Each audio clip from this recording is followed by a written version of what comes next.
Welcome, welcome. Y me escucho a mí. Yo te escucho bien. Yo me escucho a mí. Ya lo cambio. ¿Qué tal ahora? Lo tengo cuadradito. Tomémonos la sesión de hoy con mucha ligereza, hermanito. Mira, ni bien ni mal, tú sabes. Bueno, no sé si mi voz estará saliendo al stream, pero verdaderamente no me importa mucho. Podría estar mejor, pero podría estar peor.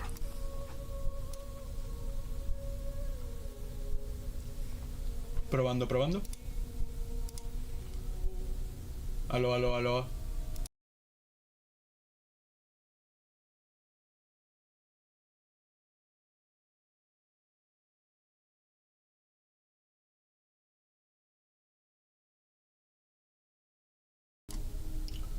Pero ahora tampoco se escucha el stream.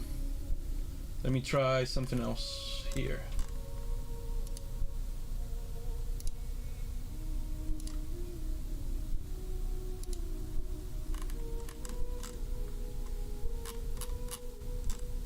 Okay, I'll do this. And then...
Yeah, it's always gonna be a whole thing, it seems.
5 minutes left. Somebody call Hugo de Guayaba.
We're merely awaiting the arrival of our last party member, ladies and gentlemen.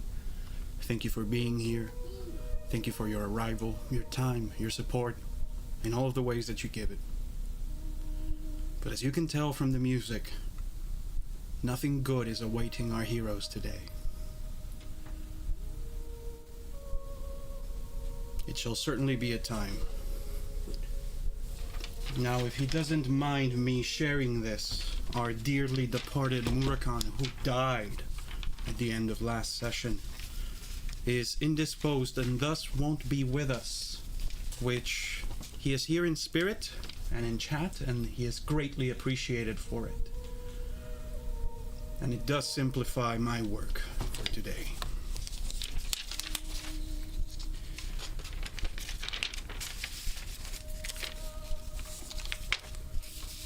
Have you ever heard the phrase, "These violent delights have violent ends"?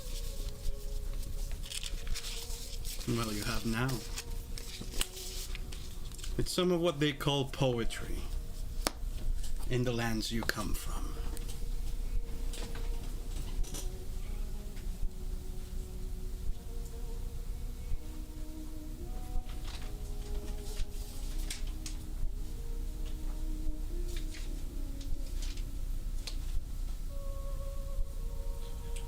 That is why you are the fighter of the group, friend. You are much appreciated for your other talents as well.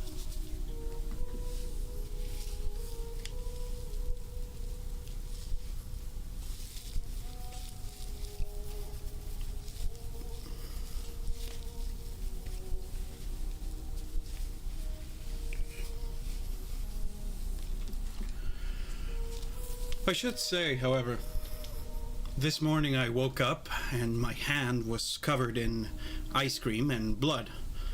None of it was mine, especially not the ice cream. And I found that in my sleep. I had finished a short poem. This one is from my world. As we await our third party member, I'll tell it out on stream. You've heard the first part of it already, but it is topical to us. The Song of Blood Jaguar, verse 1.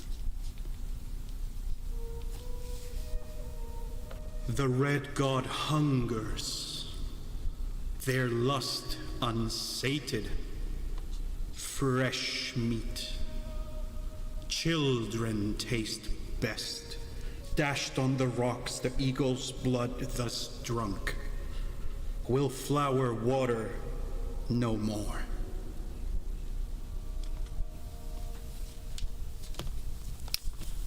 Yeah, he's a bloody guy.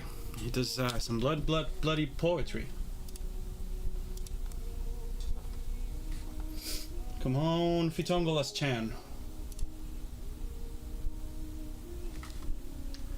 We should have our last party member soon, as per his report. With a little bit of luck. For those who are here, if you'd be so kind, make sure to send the link to our good friends anywhere and everywhere. And remember that we now have a shitty Patreon over at patreon.com/commoner. That's KOMNR, commoner. There are only 2 tiers. $2 so I can get $1, and $1,000 if you want to pay my rent. No rewards just yet. We'll figure those out in time.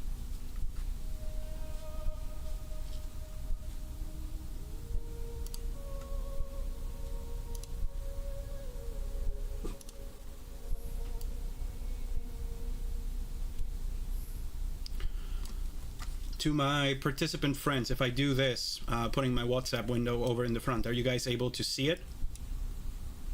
Can you guys can't see that transmission?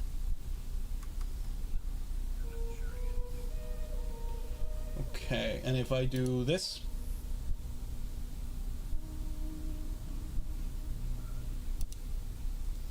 Okay.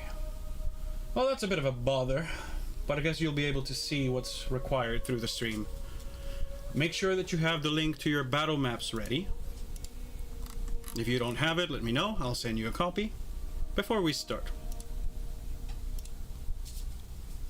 Ay, ay, ay.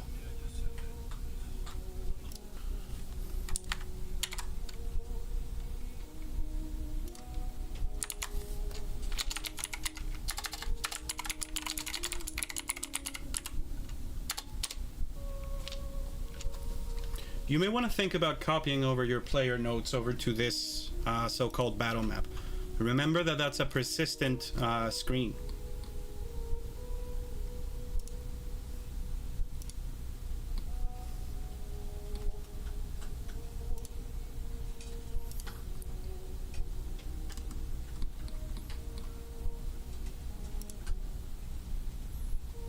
Control D should be the option you want.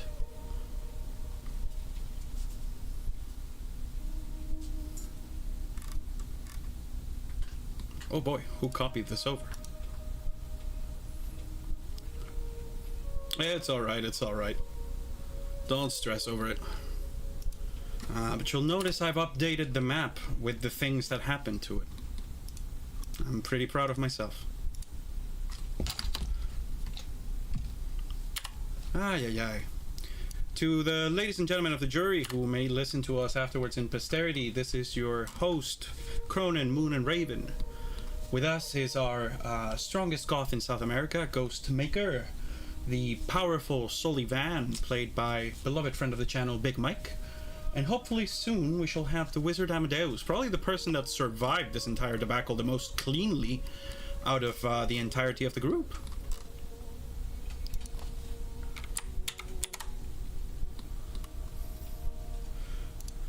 Now, I leave it up to popular vote if we should apply some damage to Soli, who was in the technically there, not there, hammer space classification of time that we do when people are not around.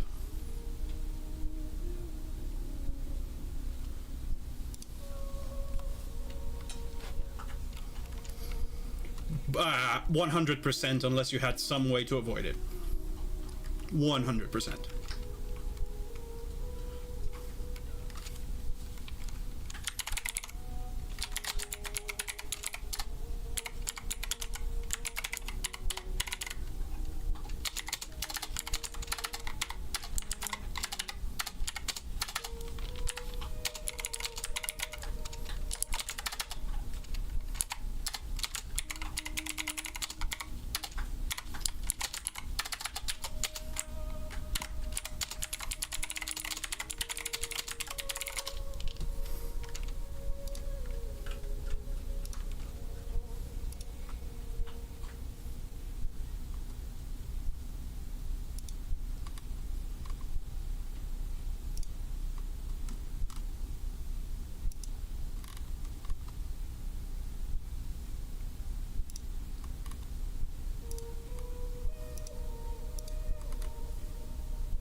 Fito says he's just arriving home.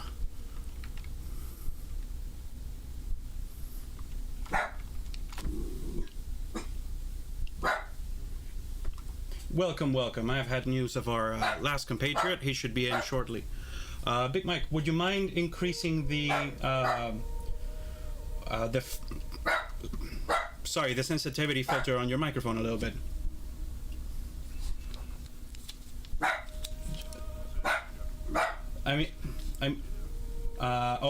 I meant the gate. Just a moment.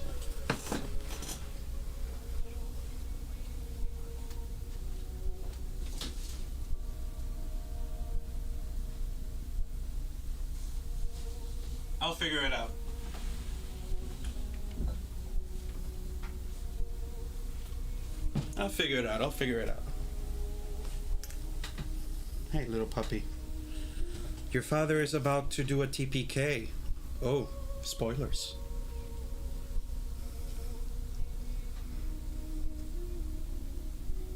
Hey, Saul. You have to be good. Can you be good, my puppy? That's better. Now I can't hear the breathing in the background, so that's good. That's perfect. if you want, but I hear quality's great for me. Excellent. That's very good. No complaints. There's always a little bit of finicking and finagling, but that's the nature of the beast.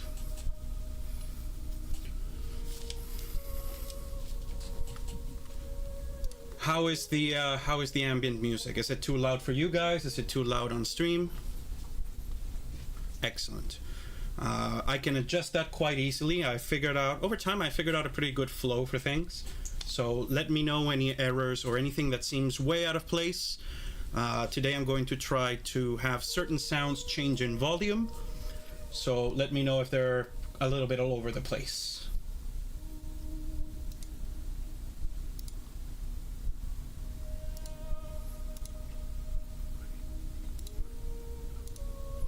Here he is. Hello. Hello, my beautiful man. Might we, do you have time and space to do a little bit of microphone optimizing before we start? Just as we've done with the bows? Yeah, just making sure that it, maybe, can you increase the gate a little bit if you have software for that? If not, don't worry, we're ready to start.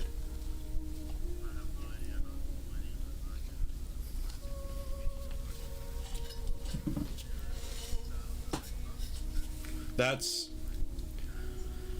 absolutely valid, but you're playing the wizard, so I'm just saying you may want to learn how to cast some spells. Very well, very well. After that silly comment.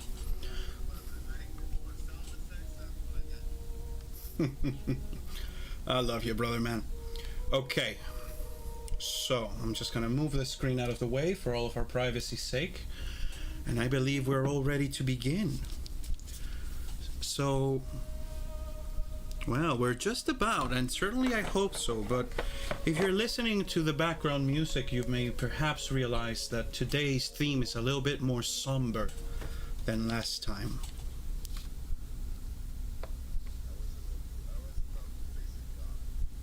So, allow me to just do a quick recap here.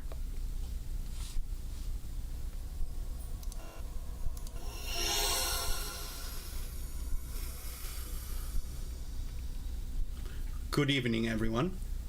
My name is Kronan, Moon and Raven. And by my father's debt and your curse, I am your architect of destiny. And today, we are bringing you episode 8 of ORO. What you hear in the background is my little war beast agreeing enthusiastically to what is about to happen. Now, before we begin, I'm just going to give a very quick recap of what occurred during the last session.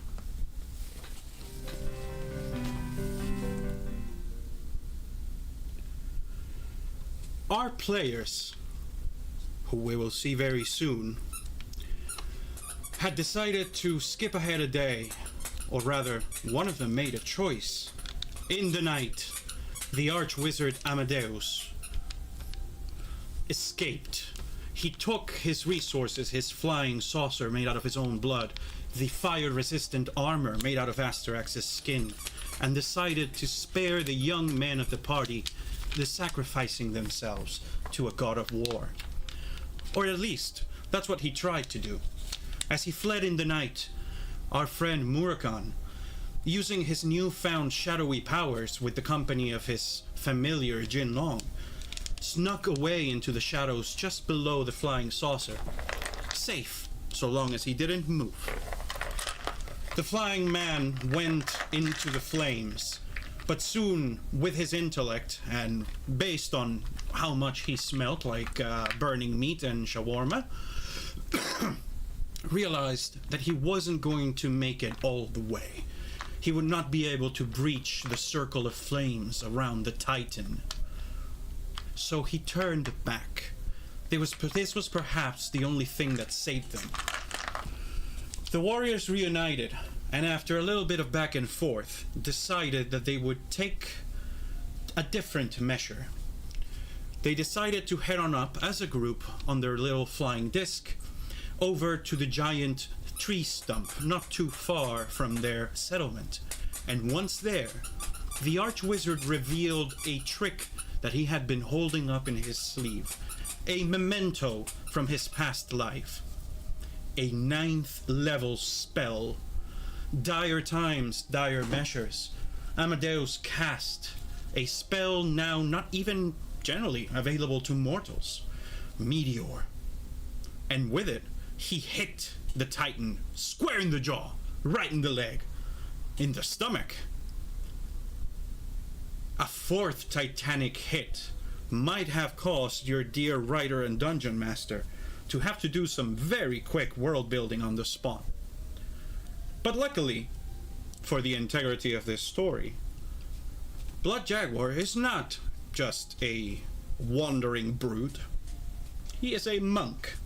He deflected this 4th projectile, and, well, the results will speak for themselves. Let us now talk to our heroes. Hello, gentlemen. Hello, hello. For those who returned to us after last week, you may notice that there is a missing face. Gentlemen. Gentlemen.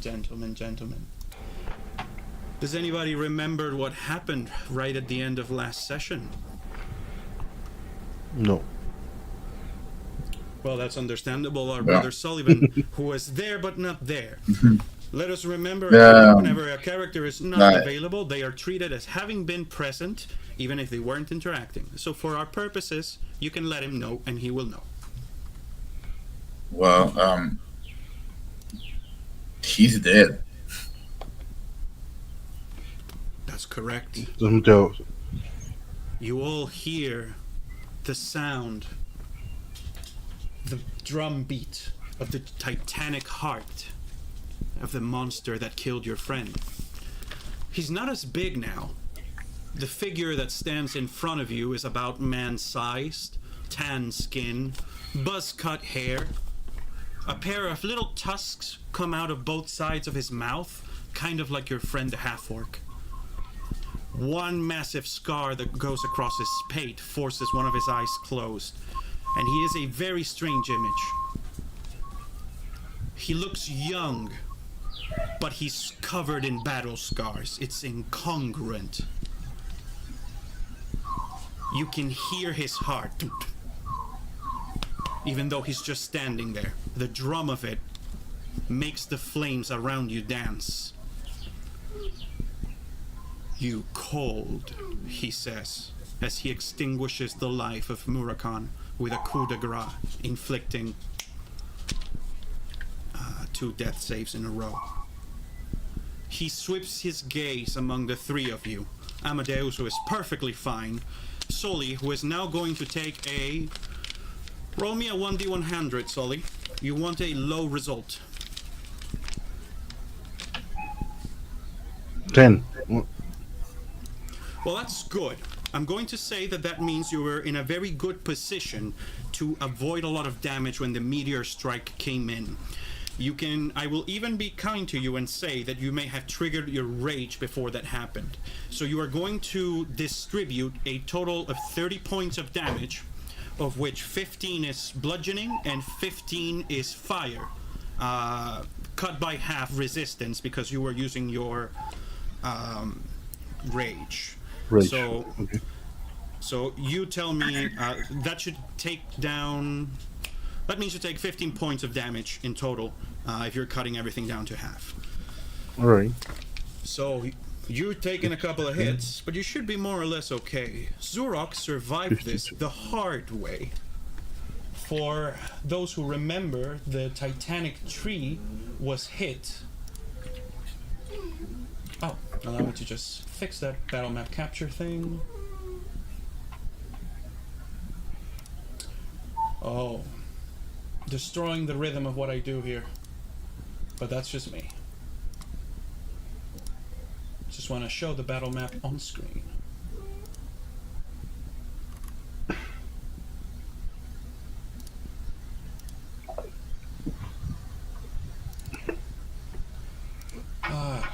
Killing me.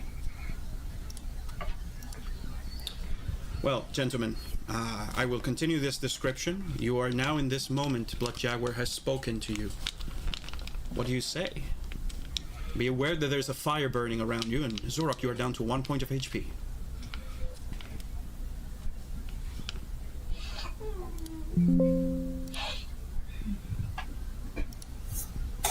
So you're muted.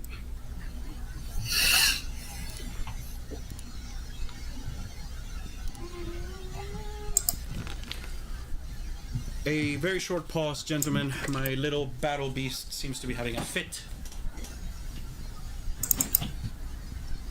I have opened the window. I hope he is not out there fighting. Welcome, Lendakari. Thank you for being here. Your presence is much appreciated.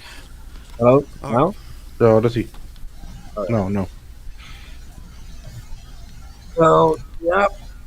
Who called you? I kind of wanted to talk. We were running out of options.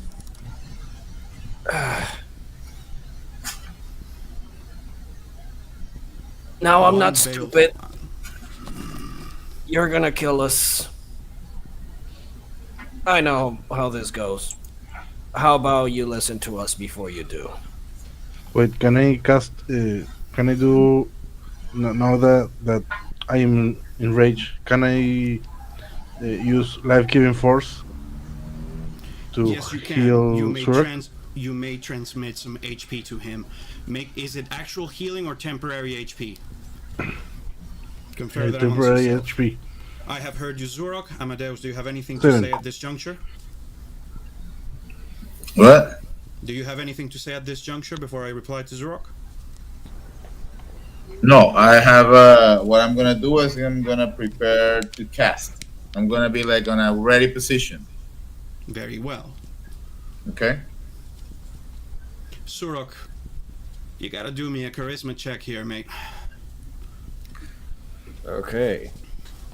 It's not a very high DC, but I'll say, remember the first time you saw Master Tamok and you had that feeling of, I am about to die? Yeah. That feels quaint to you in this moment. Oh no, I am aware. I am staring at the face of death right now. A very active threat. It's an 8.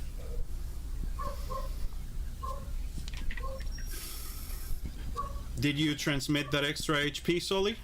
Yeah, 7 HP. Temporary. 7 points of HP. I'm gonna make a roll here.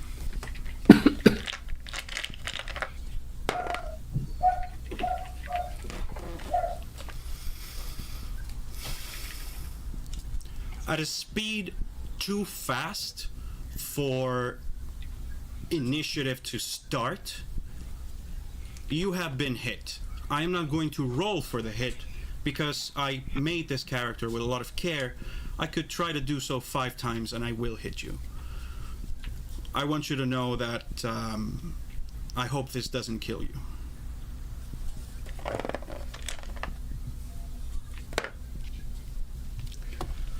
Three plus 13 is a total of 16 force damage. What is your total HP? Considering the fact that due to my skill I dropped down to 1 and Solly gave me 7. Now, Okay. 8. my total is 34. Okay. Well, this does mean that because you don't reach certain... What happens with this kind of thing is even adventurers can be insta-killed if they're brought down to negative HP, their total HP, right? So this guy punches you. It happens so fast you don't actually even have time to realize it. You're just turned off. However, the blow is not meant to actually kill you. It's non-lethal. What is more surprising to the people around you guys, is that you don't see Blood Jaguar move. He seems to have done this. He seems to have punched the air and Zurok fell back at a distance of several feet. No contact. Because what he used was deliberate non-lethal damage, I am instead going to allow you to do a Constitution saving throw at difficulty 18 to regain consciousness with 1 point of HP. I got a +6. Okay, an 18 + 6. You recover consciousness on the ground. Your nose doesn't work. It's so painful that it's gone to sleep. It's actually a relief. Okay, so that's a no on the talking. Wizard. His head turns to look at you. That was a good trick. I haven't had a trick like that in a long time. What is your name?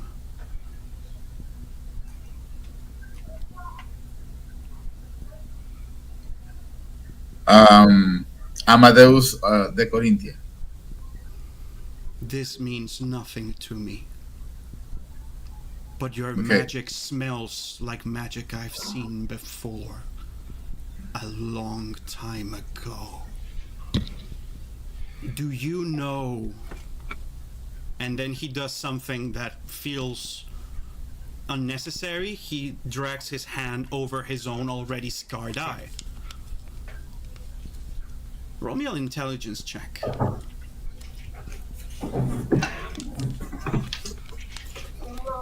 Un momento. Okay.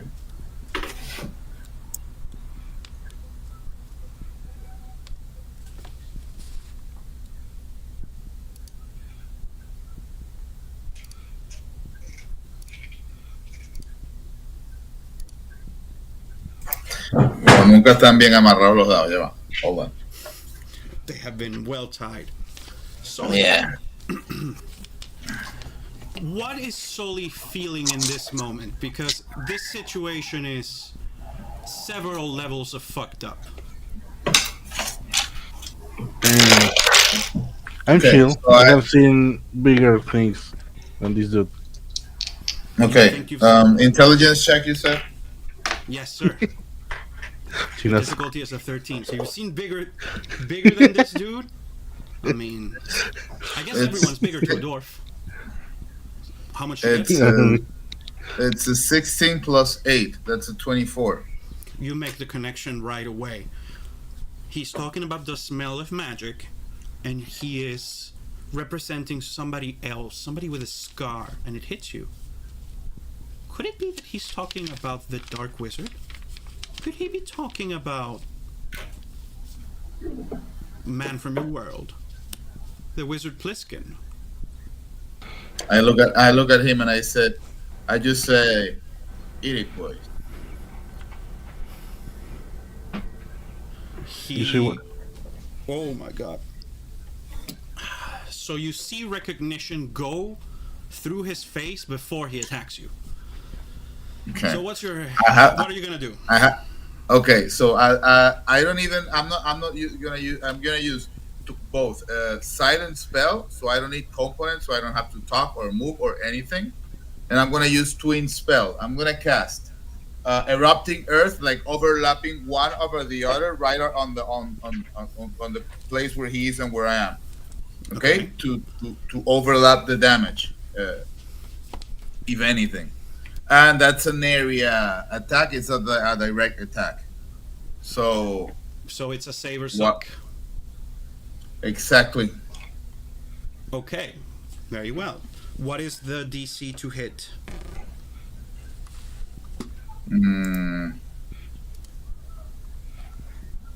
Dexterity saving throw. My DC is 16, if I'm not mistaken. But I'm going. Can I use my inspiration point to give you disadvantage? You can. Okay, there you go. Okay, so that's a. So the first one is a 9 plus 10. So he avoids one of the spells. The second one he's going to allow to hit him automatically. He's going to fail it and allow himself to be hit. Roll damage. Okay. Roll damage. Yes, All sir. right. That's 3d12s each. 3d12. So roll that damage. He completely avoids the damage of the first spell due to evasion. Now, if he saves, he gets half damage. Okay, that's fine. So 3d12 is both of them. Okay. Yeah, hold on. Oh, let me go with the one that he gets full. Okay, it's a 9 plus 11 plus 7. That's Welcome, Weapon Master. That's 20. 9 plus 11 plus what? That's 17. 17. Okay. And here we go with 12, 9, and 11. How much is that? 132 and half. Mm-hmm. It's 16. Okay. Okay. Attunement. How much do I have here? So the half hit, he's going to take full. You see the stone-like bark of the great tree that you are on literally sail out to him, and he puts the thick part of his meat, of his leg meat, literally and allows the blow to just hit him. For the second blow, he's going to spend opponent focus to deflect the attack. Due to the level and the ability, 13th level ability called Deflect Energy. This means he can even deflect ranged or any elemental type of damage, provided that you are not in full cover. The amount that can be deflected depends on a series of rolls, but I'm going to let you know that I can, on average, deflect much more damage than you can do here. So I'm going to roll 2d10s. And so long as I don't roll below a 3 on both of them, your damage is cancelled. That's alright, but not only is it cancelled, it is now redirected. You see that the second blow, having left his leg in the bark where you hit him, he uses that as support to instead kick the ground to the other side and revert the kinetic energy of your spell back to you. This is now going to be 2d10 of damage of the same element that you just attacked with. So that is going to be 16 points of the same type of damage that you just applied as your spell is redirected back to you in a move that is contemptuous in its ease. Just gonna make sure that my dog is not killing himself upstairs. You tell me how it feels to have your magic directed back to you through brute force. Yeah, I'm gonna go take a pee as well. Give me a second. Go for it.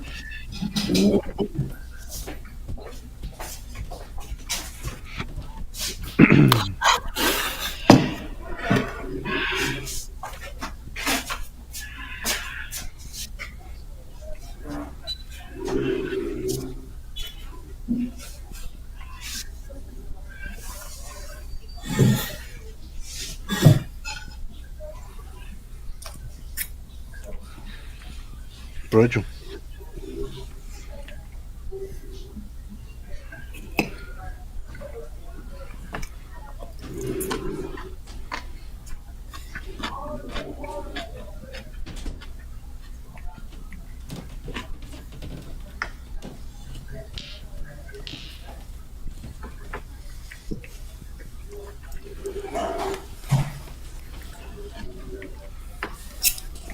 Let us await our companion Zurok before we continue.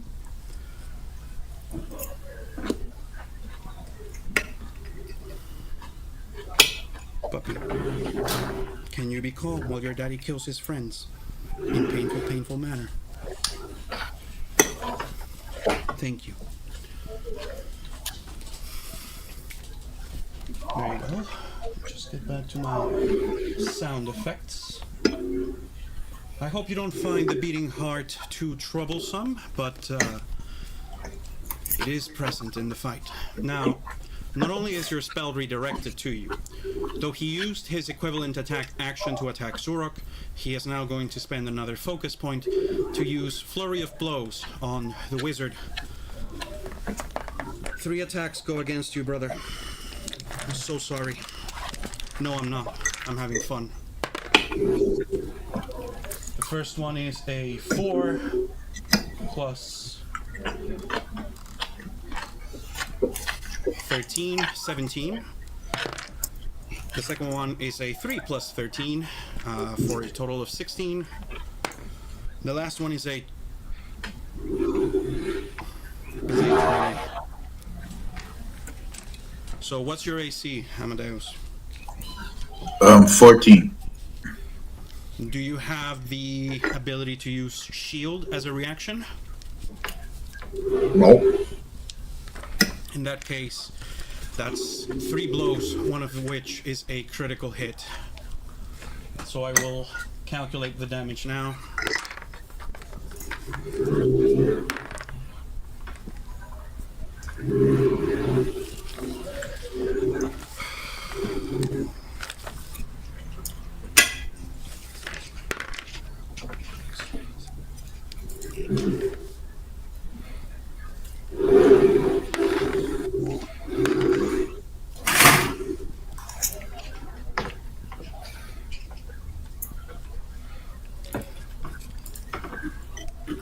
So you receive 3 blows. Zurok, Soli, though your ears are slightly blown out after suffering from the explosion, though it all happens so fast that you don't have time to count the breaths in between. 3 sharp cracks occur as the air is pushed so far, so fast, without moving from his place after having returned the spell. Blood Jaguar punches the air 3 times. One for 19 points of damage, another for 23 points of damage, and another for 37, for a grand total of... oh my fucking god. 42 plus 37? A lot. Enough. Now I know you have a lot of HP. 79. You use superhuman Not physique. that much. Not that much. Not that much. 79. It's not an instant kill, but you have been beaten senseless. You guys see how Amadeus' body distorts as invisible punches, force of which you've never seen before, just breaks all of the bones in his hip, then all of the bones in the right side of his chest, and then caves his face in. He is on the ground, breathing heavily, and doing death saving throws. And I need you guys to know one thing. Outside of certain specific events, from now on, I roll death saving throws hidden. Or rather, you roll them secretly and give me the results over text. For those who don't know how death works in D&D, when a character reaches 0 points of HP, they enter a state known as incapacitation. At this point, depending on the rule set, characters must roll at the beginning of their turn, every round, a 1d20, where a result of 10 or above means that they pass, or a result of below means they fail. If 3 of either point is accumulated, the character either gets up with 1 point of HP or dies permanently, pending other things happening. But at the end of his turn, a brief lull in the action, after returning the wizard's attacks and bringing him down, Blood Jaguar just says yes, in response to what you mentioned when you said the wizard's name. Soli and Zurok, you are still conscious in this scene. Amadeus, the damage was also non-lethal, so you may do the same thing as Zurok, which is roll a Constitution check difficulty 18 to try to recover with 1 point of HP. So, Quiet down.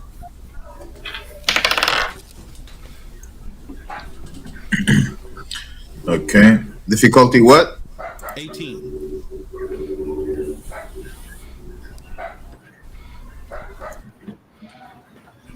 So it's 14 plus what's my that's constitution plus 4 18. Oh, on the line. As the rules say, you meet it, you beat it. You recover consciousness. You are in a world of hurt. I wonder if, for a moment, Amadeus kind of wishes to go back to being old and decrepit. Because when you're that old and that close to death, you can't experience this much pain. Intensity is part of the curse of youth, I guess. Tully, are you gonna do something before I do my stupid shit? No, Blood Jaguar but looks I at can be Sully. part of whatever you do. Blood Jaguar looks at Sully after doing all of this shit and goes, I like your hair.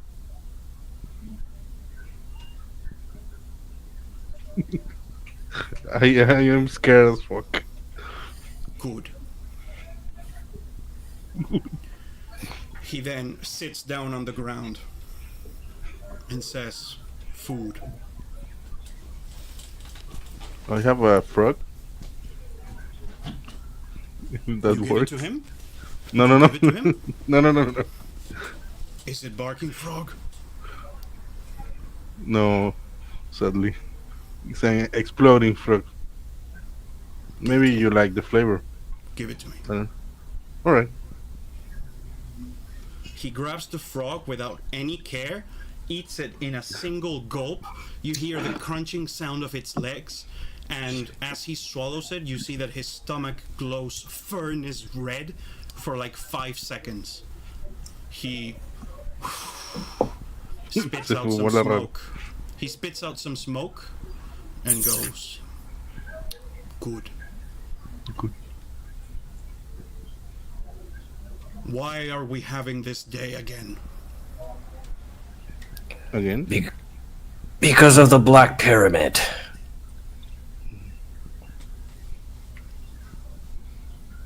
But why this day again?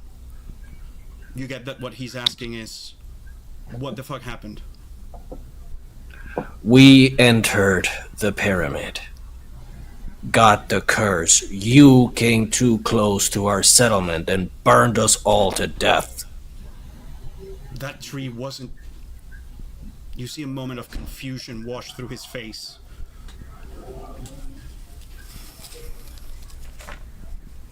This place wasn't like this.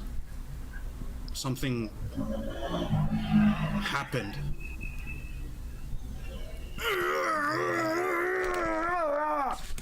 He kneels down to the ground, apparently in awful, awful psychic pain.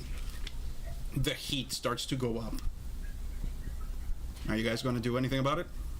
Okay, so at this point, I have given up on surviving this. So, I'm an orc. If I'm gonna go down, it's gonna be swinging. While he's prone. Go. He is currently prone. You may attack with advantage. Play some music. Right now. Yeah, so Play I some just try to stumble up to my feet and gathering what is left of me, I charged with bare hands. Forget the fucking weapon. My sword is broken, my flail I haven't used it in a long time and it's probably gonna melt just by closing in. I just go fisticuffs. Well aware that I'm going to die, I just scream, "Whoa!" Charge. Okay. Roll to attack.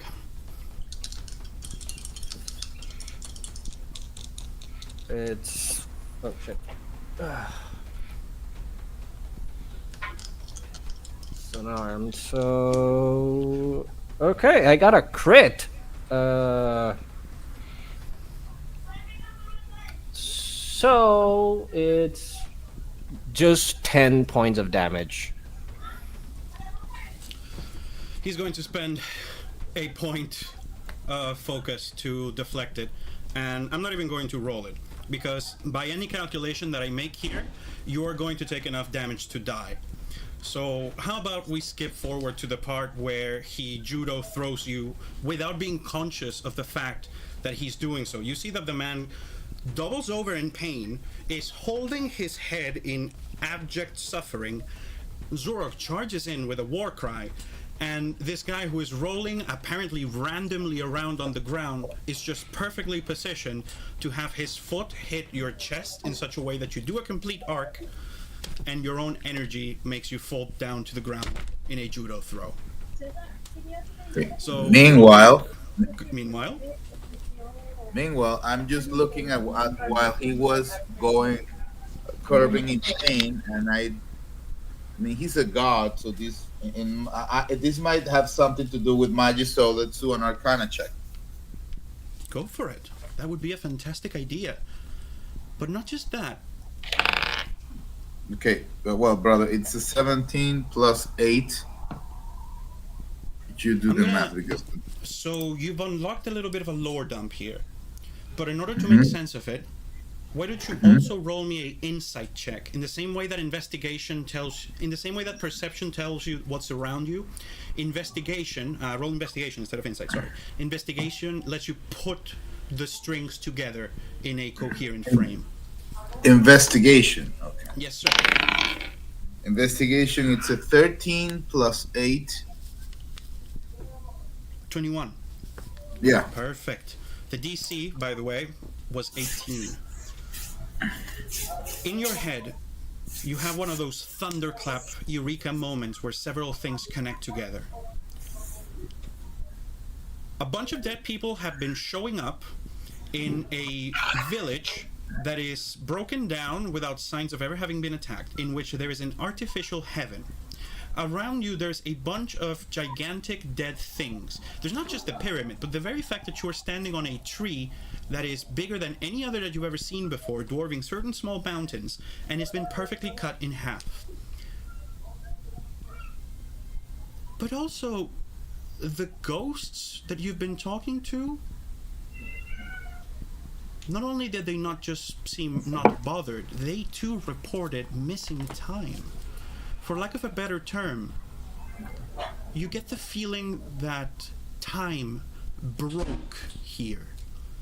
If you were to imagine it as a stream, you know that some people remember certain things being here, and some people remember some things entirely different. You think that he is suffering because he is encountering in his brain the same fact. He remembers this place being one thing, and it is something else now. Even though he's reliving the same day, things are different. Yes. It's like...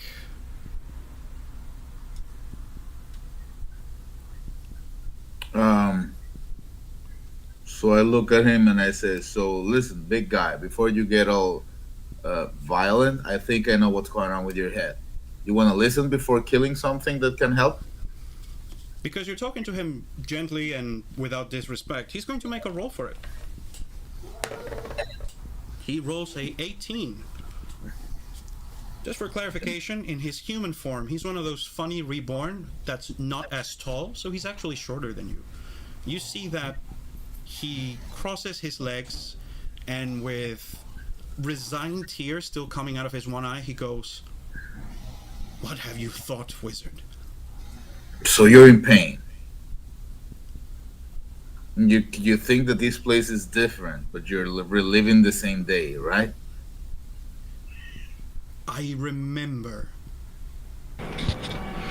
this entire land being something else. There were cities here. There were Maybe you died paths. in your I past life? One comment at a time, because this guy is very emotional. When you say maybe you died, he looks at you and opens his closed off eye, and you see that there, though it is empty, there is a burning, something like a coal, and it's getting brighter, brighter, brighter, brighter, brighter, bright. Closes the eye again. You get the implicit word here, which is don't even imply the idea that I could be defeated. This guy's very proud. What he was saying is, I remember this entire area of the world being different. There were cities here. There were paths. It changed, but it didn't change. There is no time in my long memory of when it happened, and yet it did. I tell Amadeus in a funny way. I think Mike, your mic that is guy. very high up again. Yeah, dude, you're talking like super high, dude. Oh, no sé qué dice.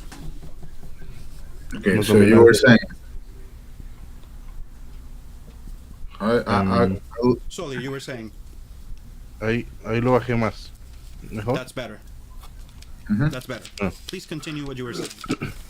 I tell Amadeus in a very funny way, like, this guy died, like us,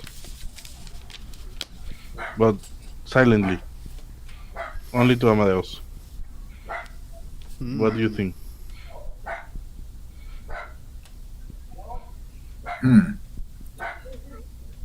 So the time is going on, but we're in a time loop, but the things are still moving and things are still changing. So time is broken.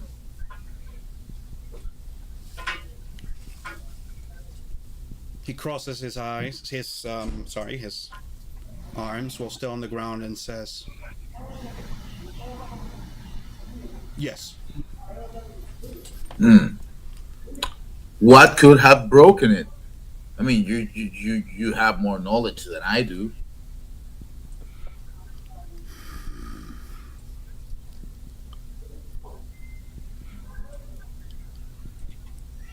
Romans. Fucking Romans. Their What? tricks were always thus. Fucking with reality. And time.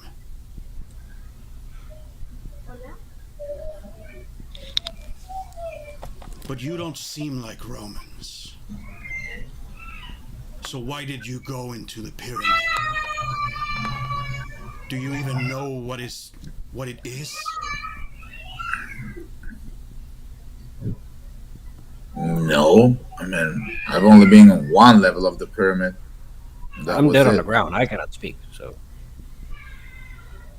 Actually, no, you're not dead. You're if you roll a constitution check, you are once again to 1 HP. So he deliberately did do non-lethal damage. nope. Passed out on the ground. If you want to know, I look at him now. Now, if you want to know about the pyramid, the person who knows best, he's lying there on the ground. If you can do anything to bring him back, by all means, he will tell you what he knows.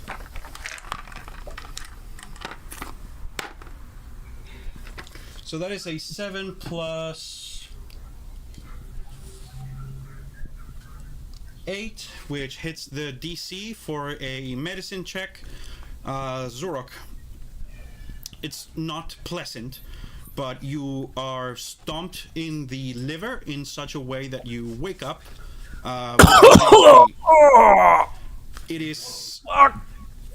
If you guys have ever been hit in the liver, it is an organ with the capacity to... It is like a flan. It can... Anyways, you don't want to think about the internal damage that you've suffered, but you are awake. Shit.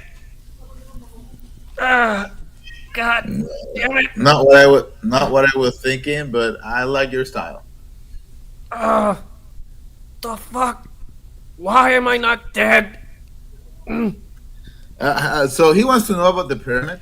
When you ask And- that, why am I not dead? He smiles broadly, and it's really discomforting because it's like he's filled with scars of war, and then he gives like a good boy smile, like, Fuck. You want to know about the pyramid? God damn it. What do you want to know? did all of the dead go in? He points down to the village, which you can see from here, and though this may have gone from your memory, there are in fact a lot of bodies strewn about the camp from the different casualties of the attacks that you've suffered. None the least, the many dwarves that died. All right, He's so not I like. asking in any empathetic way. He's asking, did all of those people go in? So I start, try to like sit up to the best of my ability and say, no, just me. God damn it, Mixley, Tamok did it once. The raccoon. It was only a small group. We The were old looking. eagle. Yeah, he was the first. He told us about the curse.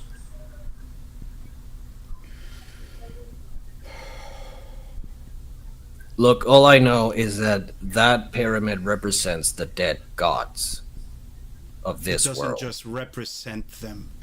Their bodies are there. God, flesh, blood, ichor, the liquids of life, and the spaces that they should have taken. That place is sealed, boy. It should have remained so. I don't know who opened it.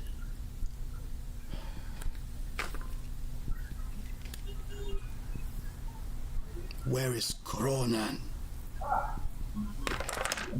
Who? The fire suddenly overpowers the sound around you, and we're going to take a very, very short trip up with our consciousness somewhere slightly different.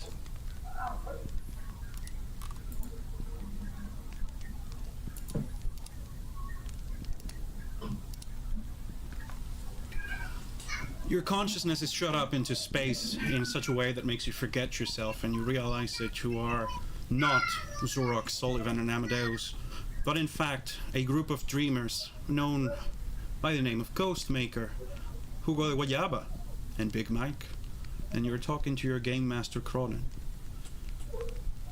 So, now we get to the meat of it.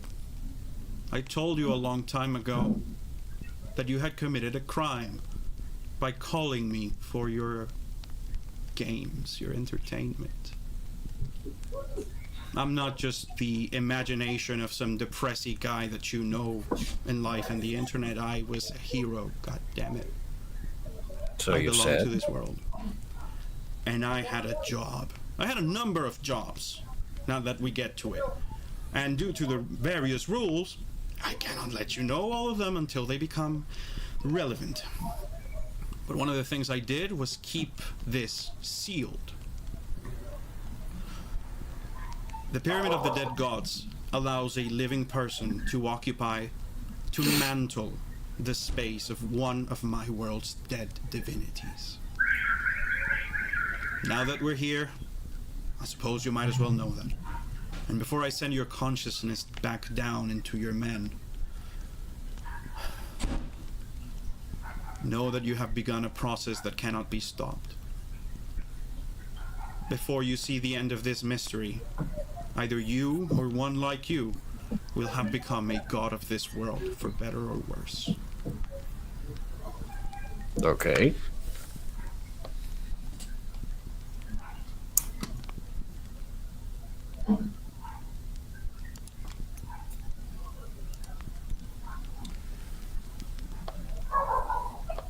Let me just stop this here sound effect, which seems to be going on. Or rather, we're working with the firewood. You return back to the heads of your heroes. Blood Jaguar says he was responsible for this. Now it must be me.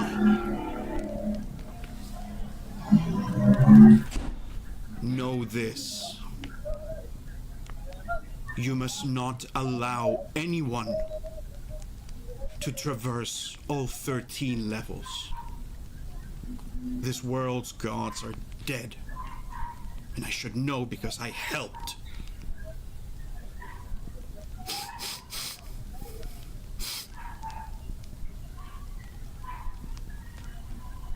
Smells like a foot. So you found it. What?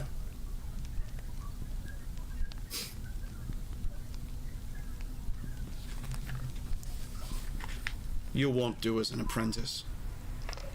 You won't either. Master Dwarf, nothing against you, but you are old. I need fresh meat. I don't think we have. Why did we reset last time? I was walking in this direction. The way I understand it, those of us who enter the pyramid carry a curse. Every time the whole group of us dies, for some reason, time resets. Well, you may roll, if you so want, an intelligence check. Because it wasn't just the fact that you all died. In fact, it seemed to have a specific moment, though hard to know if it happened to you slowly after or shortly before. 17 plus 1, that's an 18. You very specifically died in a firestorm, and you think people were dying right up until the tree at the center of the village burst into flames. If you had to hazard a guess, with how much weird bullshit is happening around it, that might be the trigger. So I guess it has to do with the blood tree. You probably have seen it.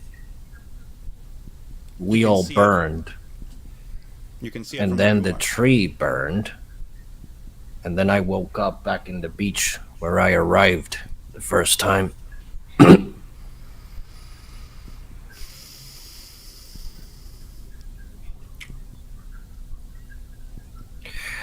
Listen, since you've been here for as long as fucking God knows what, do you know a guy named Horace?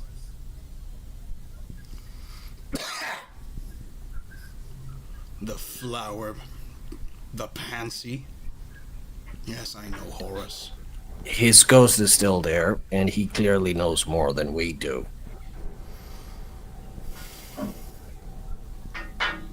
No thanks. I'll burn him again if I have to. Speaking of burning, now that you know that time is resetting and your burning is kind of messing it up, could you please turn your burning out while you're just walking around? Please. It will take me 24 hours before I'm able to assume the long march again. But as for the fire around us, you see that he stands up and begins to move his arms in a rhythmic fashion. The air moves slowly after a little bit, and the flames begin to die down as though they are being robbed of oxygen.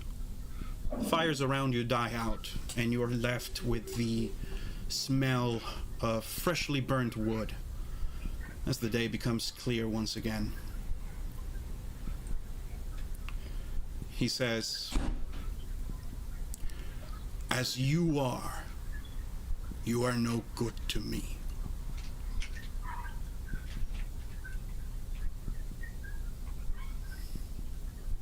I obviously cannot protect the temple on my own, as I cannot come near it. In this form, much of my power is diminished. Someone has to do it for me. I will require an apprentice, but I will also leave you with a mission before I kill you." Shit, what mission? "Become strong, little mist-tossed." Alright, so I stand up and say, well, you the meet foot- war with war. The foot is still very much on your liver. Oh, he's still there, okay. After he proclaims that, he says, 6 months. And with that sentence, he takes his foot off of you, walks to the edge of the tree and opens his eye and throws a goddamn laser beam all the way to the village. The baleful eye inflicts 100 points of fire damage on the blood tree. It goes up in flames. Around you, nothingness envelops reality. You have the feeling of falling through water. Ooh, not this again. Ooh. Same feeling. And the four of you wake up. Before we leave, the last thing I want to tell the god before we leave is, I'm going to show you a god can bleed. He didn't have time to retort because that would now very, very much change the flow, but that is another thing that prompts a boyish smile. When he was walking to the edge of the tree, I told the guys, this guy is a talker. He didn't want to talk. He ended being fucking talker.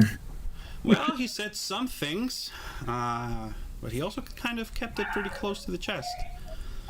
So you all wake up, and before we go on our break, I'll say that you don't wake up on the beach, as has happened other times.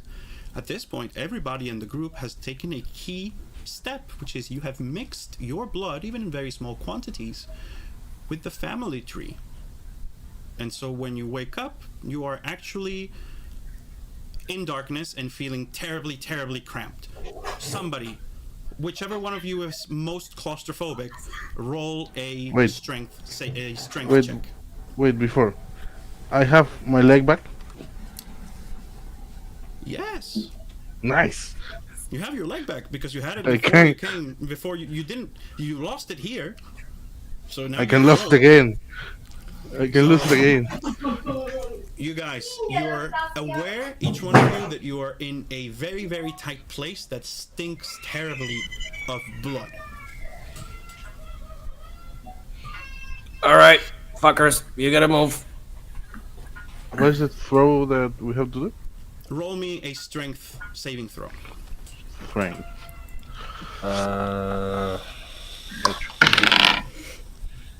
28.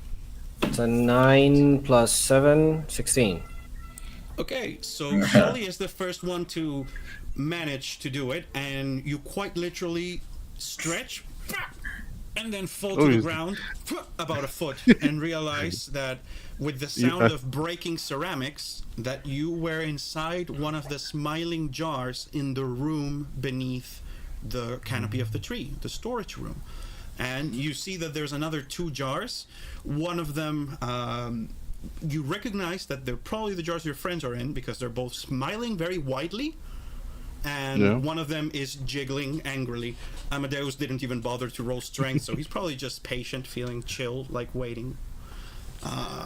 And with that, we are back on December the 1st, the year 6998.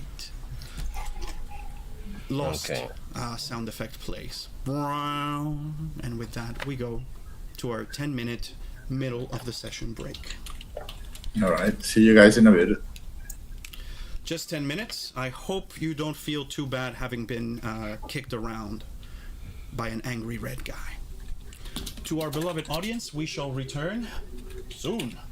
In 10 minutes, set your timers and wait here for us. We shall go now to our loading screens.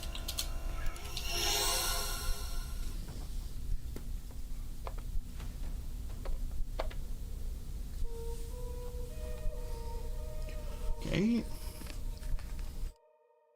And boys, your voice is off stream, so you can talk between yourselves. I'm just gonna mute myself.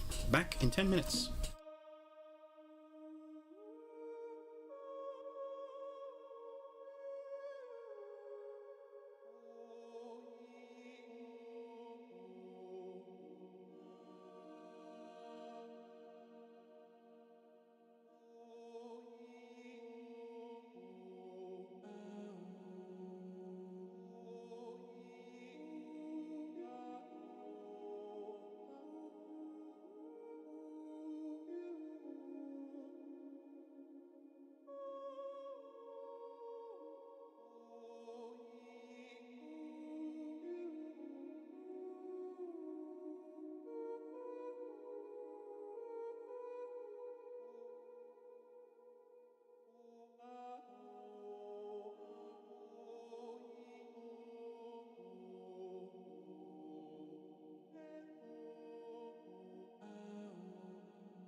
As we await the return of our faithful heroes, I will simply go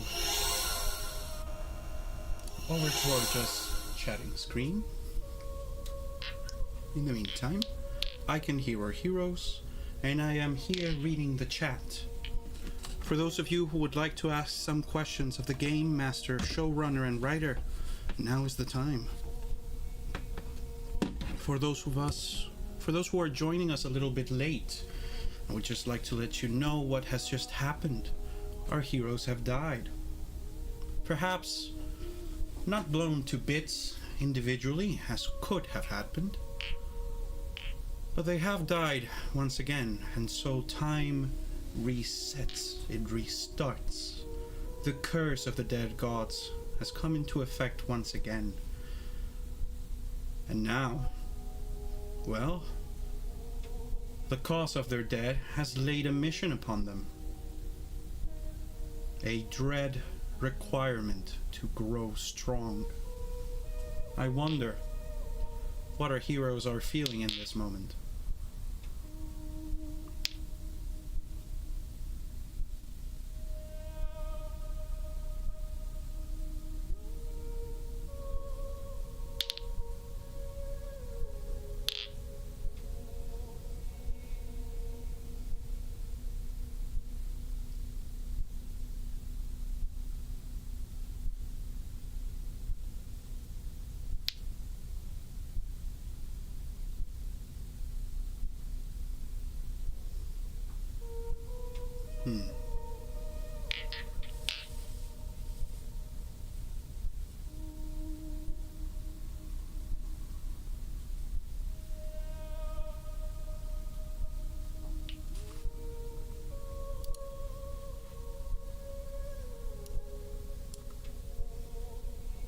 We have a total of 6 people on stream, which is fantastic to see. Very enjoyable. Thank you everybody for joining us today. 8-Row, Arepa Master, Fito, Ghostmaker, Linda Kari, and lovely Riamu, who is one of our in-house artists. Riamu has made the player profile pictures, the illustration of the characters.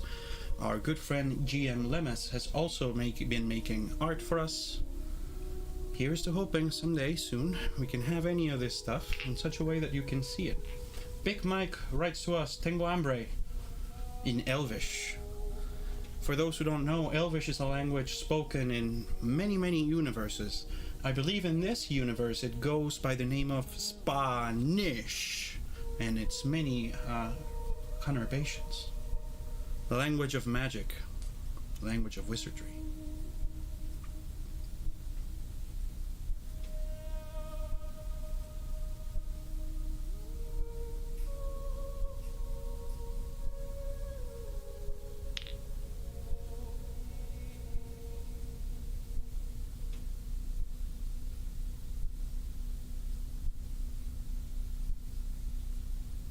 Elvish Maracucho. God, I don't know that spell, my man. And I went to wizard school. As they say.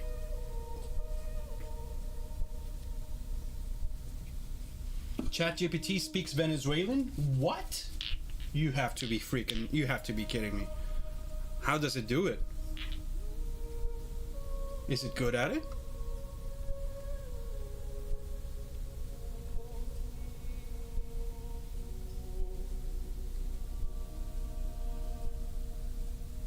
Tell me something in a Venezuelan accent. Okay, we'll give that a try. There's this one Dark Souls Elden Ring review channel I like called Only Waifu, and I'm never quite sure if it's ChatGPT with an Argentinian accent or if it's an Argentinian chick. Hard to know. Anyways, she's very consistent as a content producer, which is really cool. Probably a bot. Might be a bot. I wonder, I'm sure you can probably ask it to speak to you in a Scottish accent. Huh. The brave world of ChatGPT. We're still waiting on the arrival of one of our heroes who has gone for the break, but I will begin showing everybody on screen back in 1, 2, 3. Don't worry about etiquette. Eating on stream is not the worst thing in the world as we await the last of our compatriots. So, gentlemen, as we're here in out of character time, how did that go?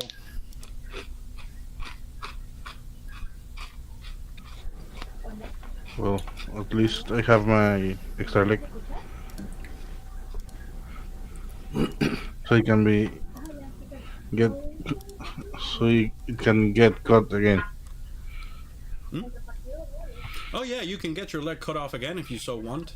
Listen, I'm Yeah. not gonna force you to go through the plot of Fire Punch, but if you want it, you know, we can. I mean, I can use it as an extra attack. Do I have my sword back? Yes, you do. And it's good as new. Great. It's part of your starting gear. It's been fixed. Unfortunately, you don't have the black spear. That one is gone. Remember that you obtained it by pulling it off the back of the Capybara King, then it broke off while striking the chunk of black stone inside of the temple. You have the three actually triangles of material that you were able to break off during your last expedition, because all of that was inside of your little bag of holding. And you know, I'm not going to describe what the town looks like right now, but as you know, even though time resets, some things are maintained. Yeah, but I had the black spear again in the first reset. Yes, because you had put it inside your bag of holding. Okay. It's an object from this world. Though if you did want to go and grab it, you know where the capybaras are. Maybe don't get led on a chase this time, but hey, that resource exists. Let's see what happens to our great master Fitongolas Chan, Amadeus de Corinthia.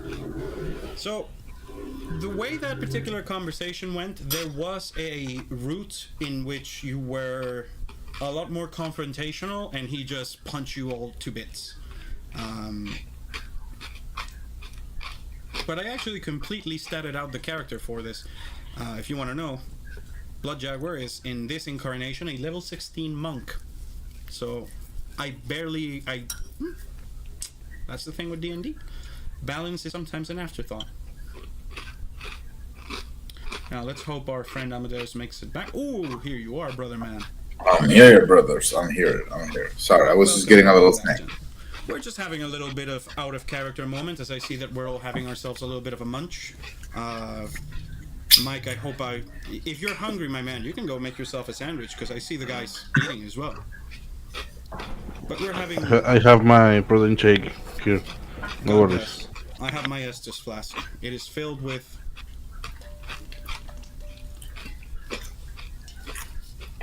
Ooh, very cold water. So, that was not the traditional TPK. Of course, as I was telling the guys, Blood Jaguar is mechanically a level 16 monk. So, you know, at a certain point, it is so mathematically certain that he would win the fight that, as you see, I didn't even decide to roll all of the dice.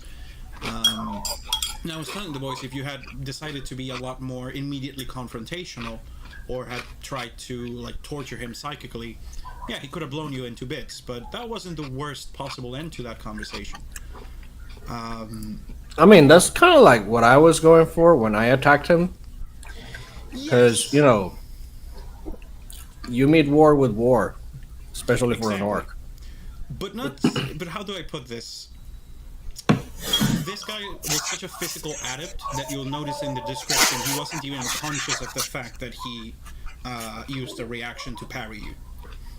In a certain way, physical combat is his love language.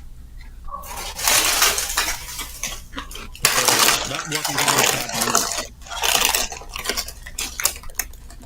Oh, those chips sound crunchy. Now, are we ready to continue? I'll let you know that today's session must be short. Not because I don't want to play with you, but because I am out of my medication and I have saved the last dosage for this. even though it was just a half hit. But, my gentlemen, you awaken inside of some jars. Sully, you are the first out of the jar, and, well, you can see Zorok struggling inside of his. Can I try to break both jars? Yeah, you can make an attack check. Sure. 18. 15 hits. Roll damage. These things have... You need to roll above 10 to break it with the hit. 12. 12 points of damage. Not more than 5 in excess. A perfect hit with the backside of your shovel, and you boom! With the sound of breaking jars, breaking pottery, Zorok comes out. A rupee falls out of his asshole. Now, Am I back to full health or not? yes, you're back to full health. You're wearing your Alright. armor. It is completely pristine. You can hear the sound of the beach. The air feels fresh around you. There's a lot of jars still in the room, so because Amadeus hasn't moved, you may have to break a lot of them to know which one it is. Alright, so I stand up and go. "That It's a guy's 12 an asshole." plus 4. It's a 16. That doesn't break the jar, but you see another one shaking. So you want to take another hit? Can I just grab it and knock it to the ground? Yes, you can. You do it, and Amadeus rolls out. But it doesn't even have to break. The mouth was wide enough. This is where you all are. It is the Monday of the day when you all arrived, and this time you have appeared here. Chronologically, you know that around this time, Master Temok should be here. He should be somewhere up top.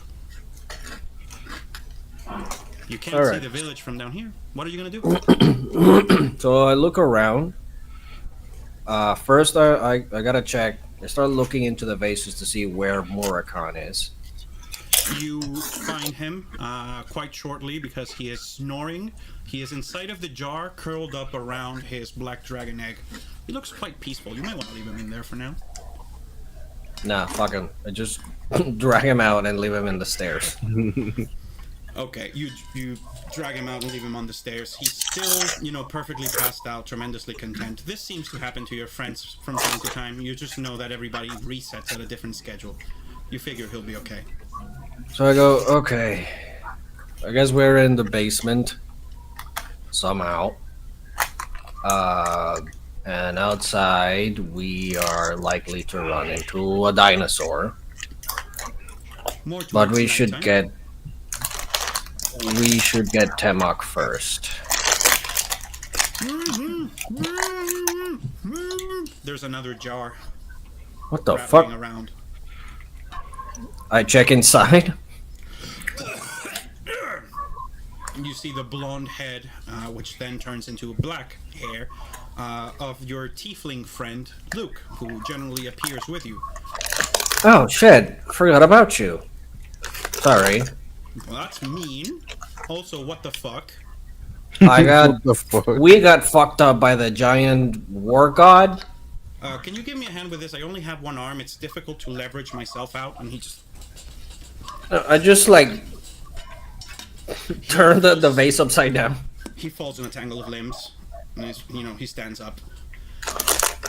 Okay, so time has reset again. Yeah, and the key is the tree. It's not us dying. It's the tree being killed. Well, whatever happened, I was asleep for it. What actually happened? So remember that we were supposed to talk to this giant war god, Blood Jaguar guy. Yeah, in the morning. We Wait. did. Wait. If we ask- died, sorry, if we died, but the others, for example, Margarita didn't die, she will remember me in this No. timeline. No. And She you look does- around, and in fact, the absence of all of her tools and all of the people that had been Yeah. here, they're not here, but that means He must be safe and happy back in the tube. But there is something wrong, though. Right. It doesn't even take a perception check because you're still hearing the sound of the contraption that they built the day before you guys set out to meet Blood Jaguar. Something is beeping in the camp, going beep, beep, beep. Okay, so I go to it. So what the fuck is this thing? You guys, well, at least work. You guys go out the stairs and into the bright morning light, and you see that the same thing has happened as before, which is that the things immediately around in the camp that were created last time remain. There is, in fact, the little armory sort of workshop where Otter was working. There is still a lot of things on the ground that were moved about. There is the little device that looks like a metal flower with the little blinking light. And there is the large stone stele that Otter built so that you wouldn't have to give all of the explanations again. So you take a look at the metal flower, walk over to it, and you see that there is something on it like a compass, which seems to be recessed. You kind of grab it, and it comes off. And for lack of a better term, you are holding a compass leaning towards somewhere on the beach. This thing, guys, what the hell is this? Can I do wait.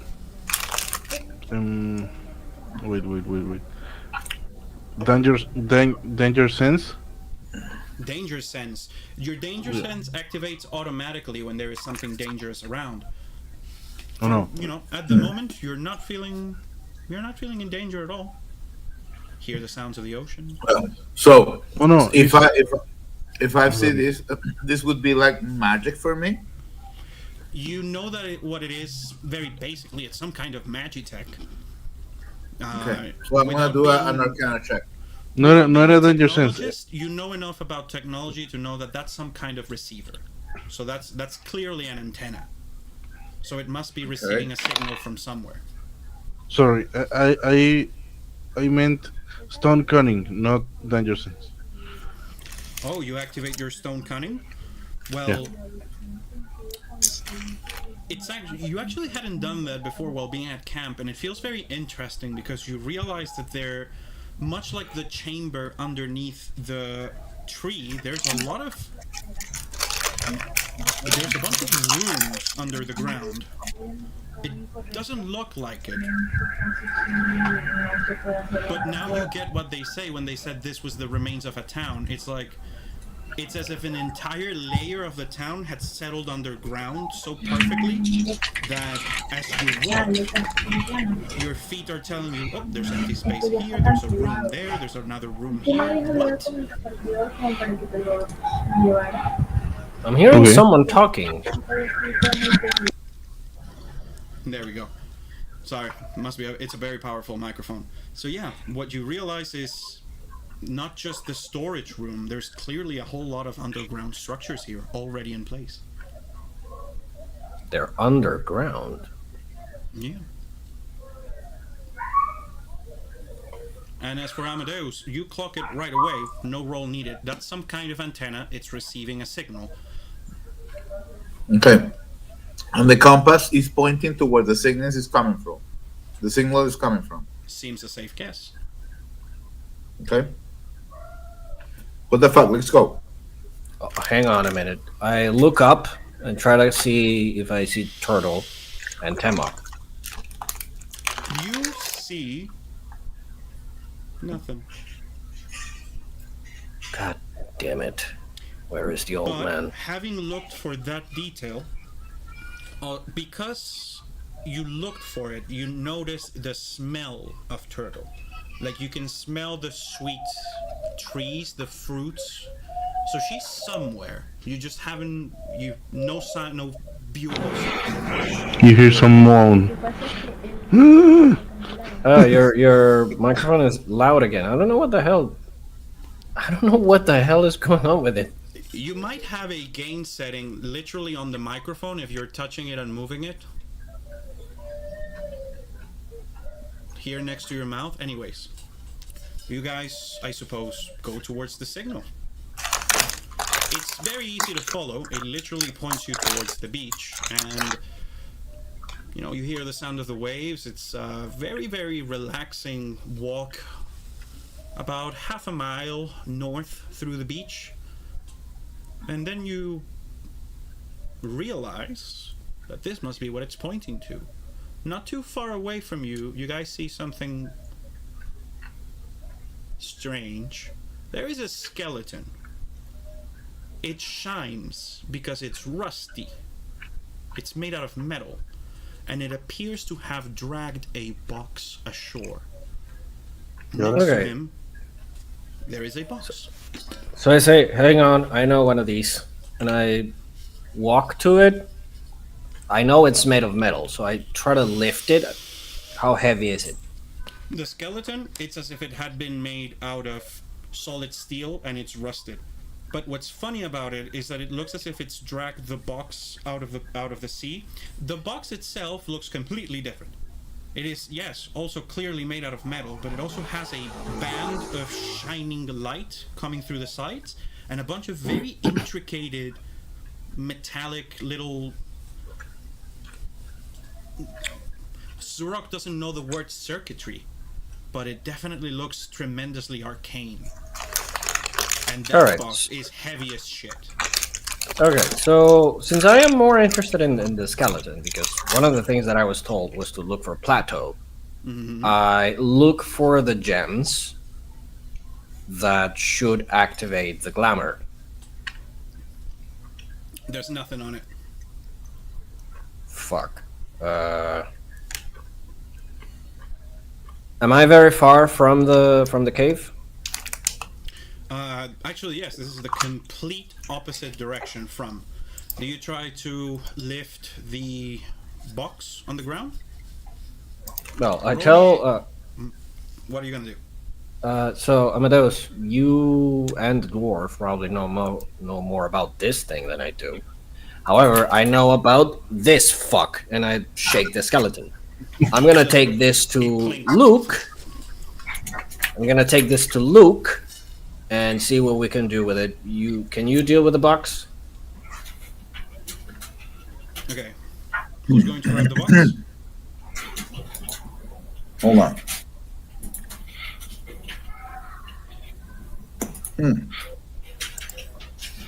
So we can't open the box? It doesn't seem to have any lid, hinges. It's about the size of a large cooler, we have to say. So what? You want me to? Where are you going to do, Rock? Where are you gonna go? I'm gonna take this skeleton to Luke. Because, long story short, this may relate to our first arrival here. Okay. And you want me to take this back to our quarters? I guess? Or try to open it? I don't know what it is. Hold on. I cast knock. Knock. Does that cause any damage? Nope. Okay, you knock on it. It creates a ringing sound as if the purity of the material is wanted, and something very faint. You hear something very faint. Roll me a perception check. Everybody here can roll me a perception check if you so want. 20. Like a fucking natural 20. You notice two things very quickly. Two. Zurok, you notice that the coconuts around you look really tasty. Amadeus, you notice two things. One, when you knocked on the box, after the ringing sound started to disappear, you noticed that the afterpath of it was definitely the sound of tons of people screaming in terror. Except they were tiny, so it was probably like... The other thing you notice is that the trees around you are not trees, and the three of you are surrounded by monsters. And I actually have a battle prepared, but I've run out of steam with my pills, so I would play it very, very shittily. Do you guys want to play a shitty battle? Okay. Okay. Play the battle music.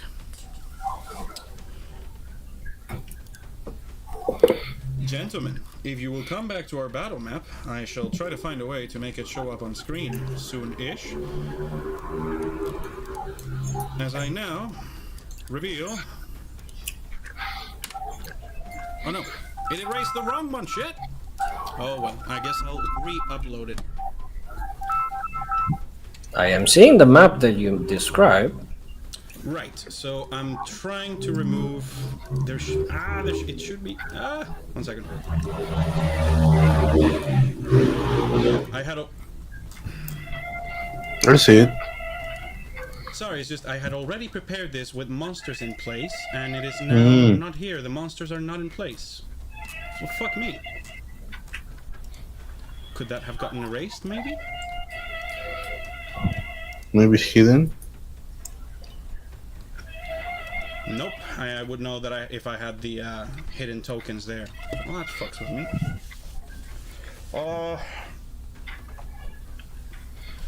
Are the monsters these tokens here? So, fellas, no, those are actually... Or they may be. Are they the ones that are... If I click, there are some of them that are... Yes, there we go. Those should not be in the background. Let's send them forwards. Present to front. Aha! Whoa. Yeah. And let me just upload the grid version of the map, which is the same, so that you guys can, choose your blood. Why do we have 2 sets of our tokens? Cloning mistake. Make sure to kill the one that's not the original. If you don't know which one it is, then I'm afraid you're fucked.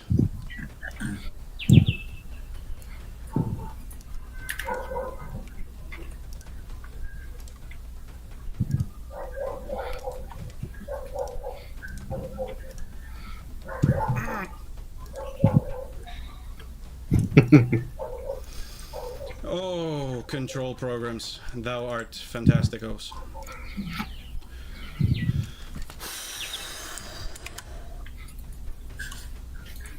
Sorry, fellas, my pills ran out, and I'm afraid I am not going to be doing this very, very well. So would you rather stop? Yeah, actually, I think I'm gonna be making a bit of a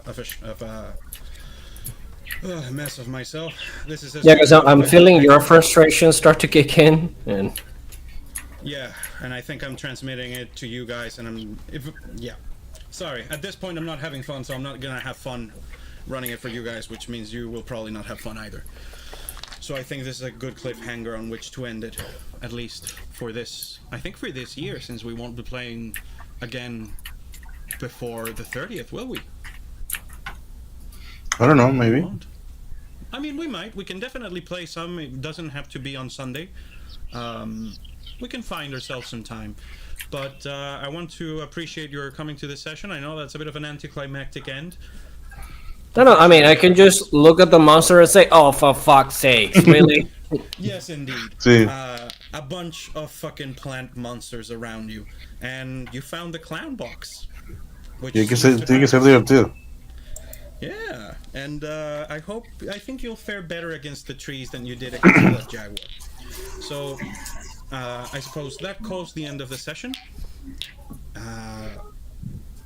I believe I will be closing stream shortly. I would field some questions from audience members if anybody has anything to ask about. Again, sorry for the anticlimactic end, but I like to bring my best or my worst, and this middle ground doesn't satisfy anyone. I hope you have fun. Do you want to say anything to our audience before we go? Merry Christmas. Don't drink too much. Or do. But do Drink a lot. Drink a fucking lot. If you misbehave, take good care of yourself. Alright? Drive and drink at the same time. Be responsibly irresponsible. Yes, that's how we like to do it here at ORO. And with that, I believe we will be closing. Lendakari, thank you very much for your having been here. Your presence always helps the average. To one and all, to all who are currently in chat, Areva Master, Nila Martin, Riamu, we love you all very much. This was our last show. This was the last of our show for today. We will hopefully bring you much better and much greater things next time.